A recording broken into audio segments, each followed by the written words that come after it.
Russia's city of Volgograd remains on high alert, with heavy police patrols in the streets and in public places as a stream of mourners visit the sites of the two terror blasts.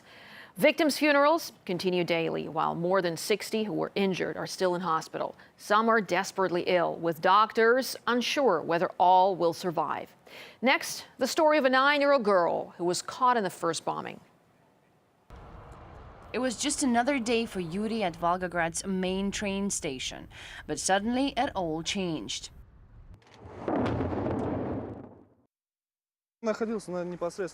There was a loud clap. The force of it was so strong that it smashed the windows and the doors of the luggage room.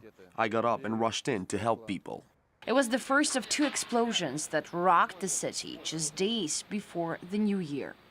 The blast at the station, set off by a suicide bomber, ripped through a crowded area between the entrance and the security metal detectors. Then I noticed a man and a girl. I ran towards the girl, asked her whether she could breathe. She was losing consciousness. I picked her up and carried out of the station. Yuri saved a 9-year-old Olga. Following an ironic twist of fate, she was there with her family to return train tickets as they decided to travel by plane instead. She was so brave. She didn't even cry. I was talking to her all the time. She kept saying that she wanted to sleep, but she was just losing consciousness. And I was telling her, just don't sleep, Olya, don't sleep. There was panic and horror in the streets, and it took Yuri some time to find an ambulance for the girl. I rushed to the ambulances, but they told me they only take grown-ups and that I have to wait for the children's emergency to arrive. I apologize now, but at that time I broke down. I started yelling at them, swearing, and finally they took her. As soon as transportation was possible, the youngest victims of the Volgograd terror attacks were delivered here to the Children's Clinic Hospital in Moscow, and currently doctors are battling to save their lives. Doctors say the girl has damage to her lungs. Her mother is with her at the hospital, and her condition is stable but serious. As the first shock of what happened faded, Olga's parents started to look for their daughter's rescuer.